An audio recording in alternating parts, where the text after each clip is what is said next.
नमस्ते बच्चों, आप सबका स्वागत है आपकी अपनी गणित की कक्षा में। आपकी 9th क्लास के गणित में आज हम पढ़ेंगे सांख्यिकी के बारे में। और सांख्यिकी में हम पढ़ रहे थे आंकड़ों के बारे में। आज पढ़ते हैं आंकड़ों का प्रस्तुतिकरण, यानी कि रिप्रेजेंटेशन ऑफ डाटा। हमने आंकड़ों के संग्रह की समझ की पिछली क्लास में। आपने देखा कि आंकड़े कैसे होते हैं। एक आपके प्राथमिक आंकड़े होते हैं और एक गौण आंकड़े, जो हमने पिछली बार पढ़ा, और हम आंकड़े किस प्रकार से संग्रह करते हैं। आइए आज थोड़ा सा आगे का काम करते हैं। नीचे 50 नंबर के एक टेस्ट में कक्षा 9th के 30 विद्यार्थियों द्वारा प्राप्त किए गए अंक दिए गए हैं। तो ये सब उसके अंक हैं जो भी इन बच्चों ने अंक प्राप्त किए। अब हम इन आंकड़ों से किसी निष्कर्ष पर पहुंचते हैं, जैसे अधिकतम अंक या न्यूनतम अंक किसने ज्ञात किए, ऐसा हम यहाँ से पता लगा सकते हैं। इसलिए केवल आंकड़ों को एकत्रित कर लेने से हम उनका अर्थपूर्ण प्रयोग नहीं कर सकते। तो आपको क्या करना है, यहाँ बड़ी कठिनाई का अनुभव करते हैं कि सब ऐसे बिखरे पड़े हैं, कोई छोटी बड़ी रकम आगे पीछे हैं।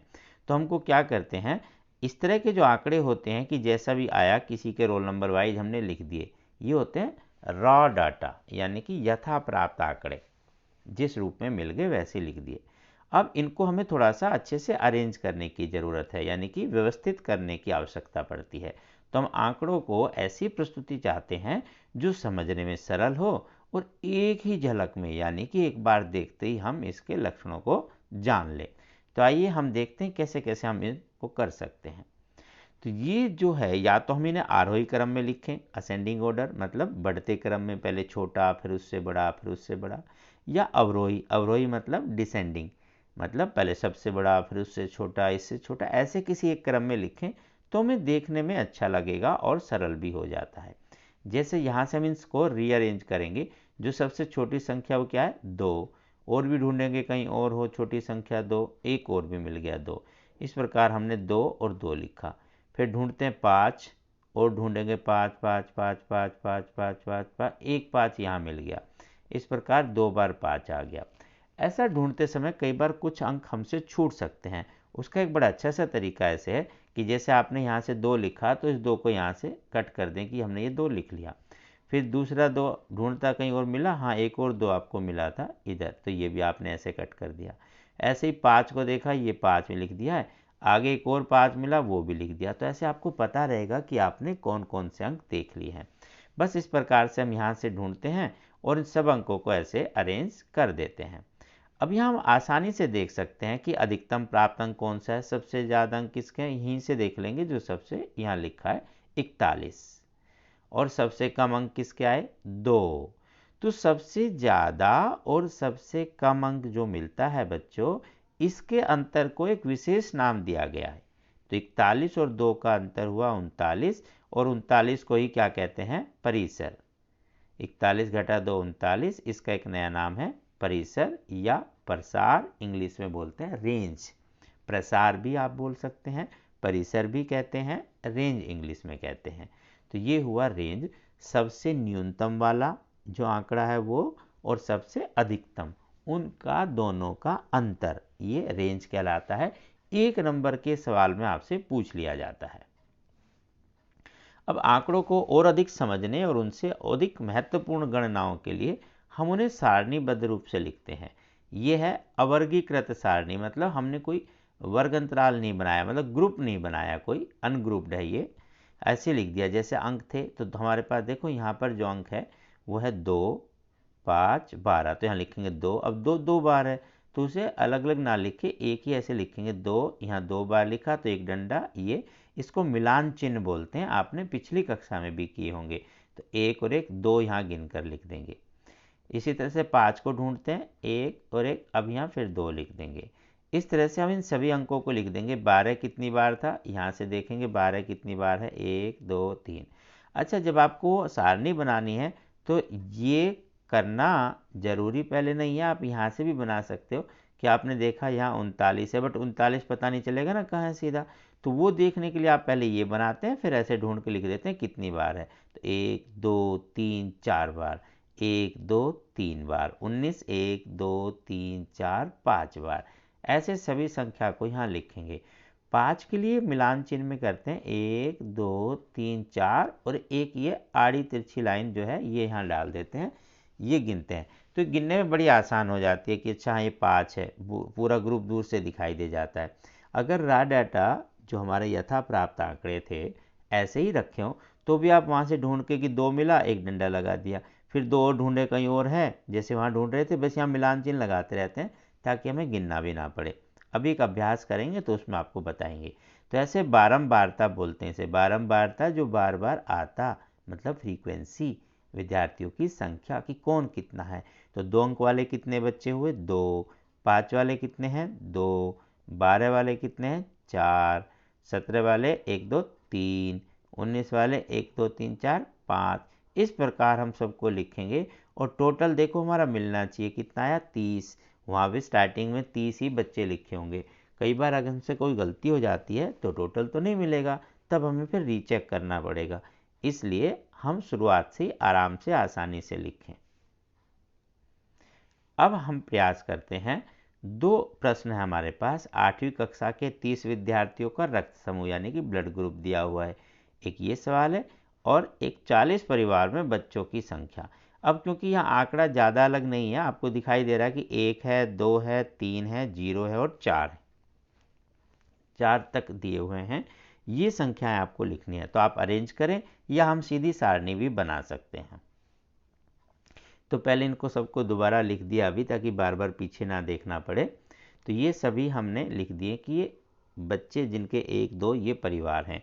अब इसकी एक सारणी बनाते हैं हम।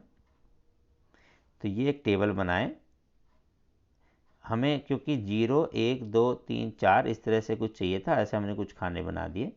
तो बच्चों की संख्या, एक में हम लिखेंगे मिलान चिन्ह और एक में लिखेंगे परिवारों की संख्या। तो बच्चों की संख्या कहाँ से आरंभ करें, 0 से। परिवार की संख्या मतलब बारंबारता। तो 0 से स्टार्ट करते हैं। कैसे ढूंढते हैं, देखो 0 0 0 ढूंढते हैं, यहाँ से 0 0 0 0, ये मिल गया 1 0। अब जैसे मिल गया तो पहले क्या करेंगे, इसे यहाँ से काट देंगे यहाँ से, और इसके स्थान पर यहाँ एक मिलान चिन्ह लगा देंगे ताकि कुछ दोबारा ना गिना जाए। फिर से आगे ढूंढते हैं, एक और 0 मिल गया, उसे भी ऐसे क्रॉस कर दें। कैसे भी अपना कोई भी निशान आप बना सकते हैं। यहाँ एक मिलान चिन्ह के लिए फिर एक निशान लगा दें, एक डंडा खड़ा करें। फिर से 0, फिर 1, फिर से 0, फिर 1, 4 आ गया। और देखें और है, अरे हाँ 1 0 और मिल गया। तो ये 5वां निशान ऐसे आड़ी लाइन, यहाँ पे तिरछी लाइन या ऐसे आप क्रॉस में लगा सकते हैं। तो ये दूर से दिखाई देगा कि ये 5 का एक ग्रुप हो गया। यहाँ हम गिन के लिख देंगे 5। ऐसे अब अगला क्या है, कौन है, 1 बच्चे वाले हैं। तो 1 बच्चे किस परिवार में, एक तो यहाँ था, जहाँ एक खाना बढ़ा लेते हैं क्योंकि हमें 4 तक करना है। तो ये यहाँ भी ठीक कर लेते हैं। 1 हमने काटा, मिलान चिन्ह 1, 1 यहाँ फिर हुआ। फिर देखा एक और है, तो वहाँ साथ साथ कट करते रहेंगे, यहाँ साथ साथ लिखते रहेंगे, साथ साथ कट करते रहो, साथ साथ लिखते रहो। और 4 के बाद आड़ी टेढ़ी लाइन वाला ध्यान रखेंगे। और है कहीं, हाँ और भी अभी तो यहाँ पे ये हो गया। और देखो मिला एक और, ये रहा आगे मिल गया। तो आप देखेंगे वहाँ पे रेड से हम काटते जा रहे हैं, उसके स्थान पर यहाँ लिखते जा रहे हैं। और भी आगे कहीं, ये देखो पॉइंटर से दिखाएं, ये किया था, फिर ये, इसके बाद और देखते हैं, अरे हाँ एक और है, तो इसको भी हम क्या करेंगे, वहाँ से काट देंगे और यहाँ लिख देंगे।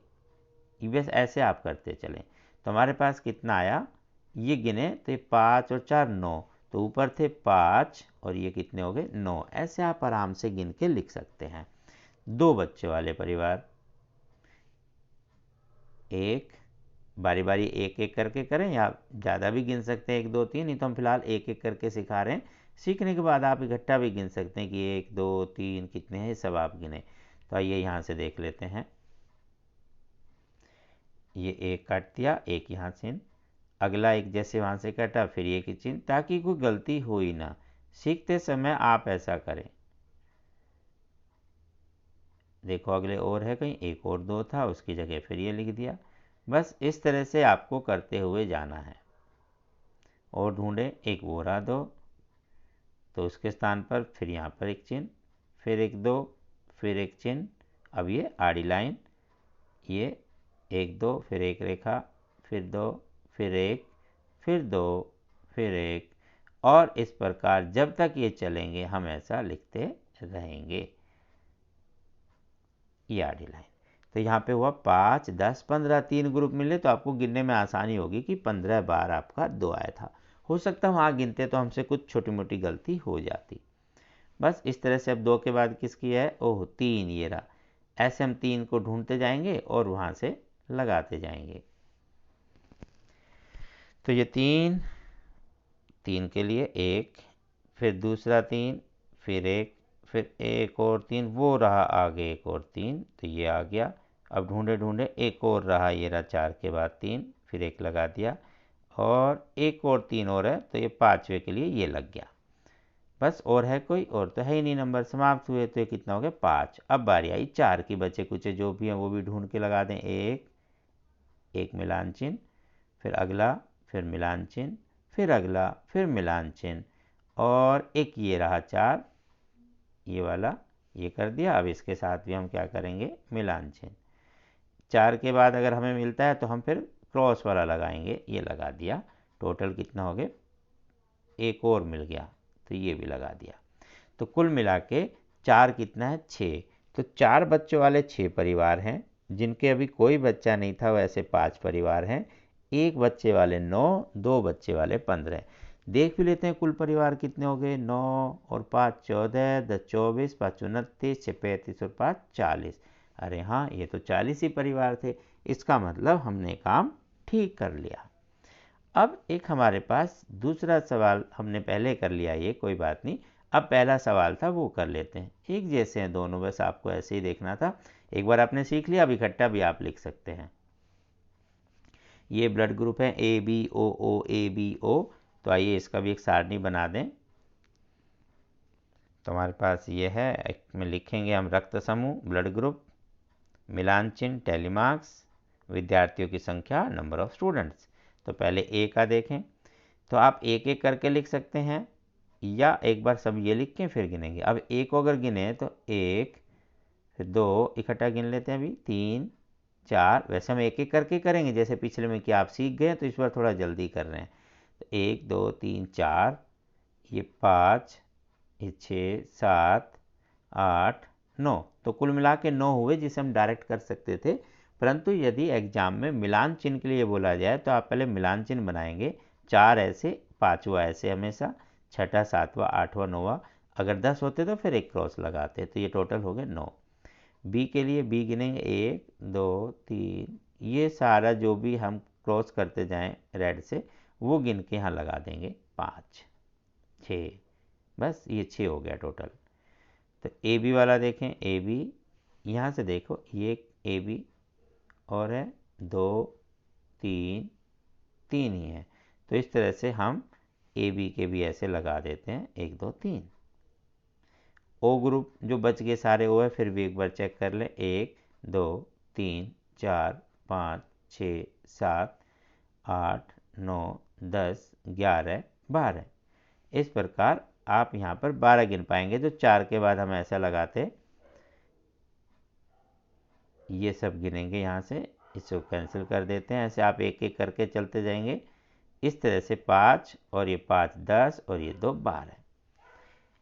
तो ये हुआ आपका मिलान चिन्ह और विद्यार्थियों की संख्या लिखने का तरीका। अब एक बार टोटल भी करके देख लें। टोटल आपका है 9 से 15 3 18, 28 2 30। बिल्कुल ठीक, क्योंकि 30 ही थे। इस प्रकार आप ये सारणी बनाकर ऐसे बता सकते हैं। इसमें मैं एक और चीज़ बतानी थी कि सबसे सामान्य कौन से और सबसे विरले कौन से। तो ज़्यादातर कौन सा मिल रहा है, ओ ग्रुप वाले 12 बच्चे हैं। तो लगभग जो जनरली ज़्यादा ग्रुप मिला ब्लड ग्रुप वो ओ था। और जो सबसे कम है, बहुत ही विरला, मतलब बहुत कम पाया जा रहा, वो कौन सा है यहाँ पर, जिसकी संख्या सिर्फ 3 है। तो 3 विद्यार्थी सबसे कम है। तो इस प्रकार हम इस सारणी से ये जानकारी प्राप्त कर सकते हैं। तो ऐसे जो भी पूछा जाएगा वो आप बता देंगे।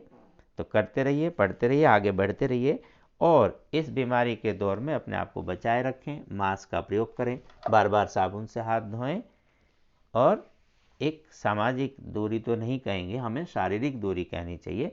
एक दूसरे से थोड़ा सा दूरी से होकर बात करें। चलिए फिर मिलते हैं अगली क्लास में, तब तक नमस्ते।